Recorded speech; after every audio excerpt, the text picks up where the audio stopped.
Preserved for future generations, Fort Siloso proposed as the country's 74th national monument. If confirmed, the historical site will be gazetted next month. And for more on this, we're joined by Emeritus Professor John Miksic. He is an archaeologist who has been involved in excavations in Singapore since the 1980s. He's also Senior Research Fellow at NTU. Professor, you're not just an archaeologist, you are an expert in forts. What is the significance of Fort Siloso? Well, Fort Siloso is really important because it's the only well-preserved example of all the dozen forts that once constituted Fortress Singapore. So it's the only place we can see the whole range of architecture. It's also got collections of artifacts which came from the other dozen forts, including the artillery. So it's the only chance we have to preserve what was once a kind of widespread architectural feature of Singapore. And if I could just relate this to my own interest in ancient times as well, the site where Siloso stands is quite significant because it was one of the two peaks of the Dragon's Tooth Strait. So where Siloso is now was actually at one of the points that the Chinese mariners navigated by back in the 14th century. And they used to trade with the people there. So the Siloso site itself is very significant. And if it can be part of the focus of history of that whole region, I'd be very happy. And Professor Miksic, it's also a very unique structure in and of itself, Fort Siloso, as compared with other World War II dated coastal defences, like the ones you've also worked on. Yeah. And no two sites in Singapore are exactly the same. Siloso was one of the most important because it was the control center for the whole island of Belakang Mati. And so it had a lot of features you don't find anywhere else. So it is a critical place because it has some features in common, also has special ones you wouldn't find anywhere else on whole of Singapore.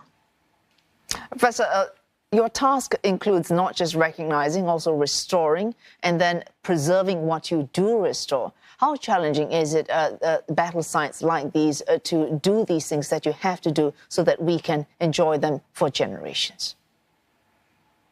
Well, of course, it's very time-consuming. It's very expensive, given the Singapore climate, and also takes a lot of expertise, which is not easily come by. People have to be specially trained. And then, of course, the interpretive aspect also is very important, too. So the physical aspect is very difficult, especially with a site like Siloso, which evolved over time. So you have to decide just what time period are you going to restore, or can you restore several phases at once in different parts of the site? There's a lot of value judgments that have to be made also. Professor Miksic, we understand that steps are being taken to care for this site, for Fort Siloso, even before it's gazetted. This proposal is in place now. But we're very curious about this one. The National Heritage Board says it's going to work with Sentosa, that manages it, to make it, quote, very interesting. So how else can they add value to this site? Many of us already know it quite well. It's a very popular tourist attraction. Yeah, that's true.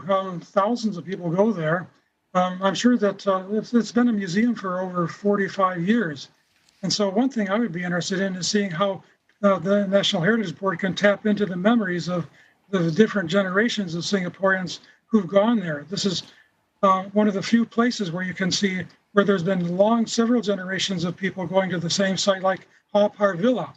Also, so looking at how various generations of Singapore have gone together to Fort Siloso and Sentosa in general, and what they have shared as families, what they remember from different generations of the same site. I would be very interested to see how that can be done. And also, I'd certainly like to see how virtual reality can be used. You can either have the kind of old-fashioned technology like the dummies that are there now, or I hope that they will exploit the more modern kinds of technology where you can replace them with kind of virtual reality, where you can see how, say, Siloso fitted into like the World War II period, what was going on in various places, how Sentosa also was meant to integrate with Pasir Panjang, Labrador, Tanjung Katong, and so on.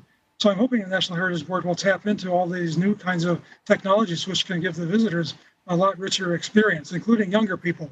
Those are the ones we most need to reach out to. Very exciting times for the site there on Sentosa with Fort Siloso. Professor Miksic, thank you very much for joining us this evening. That was Emeritus Professor John Miksic.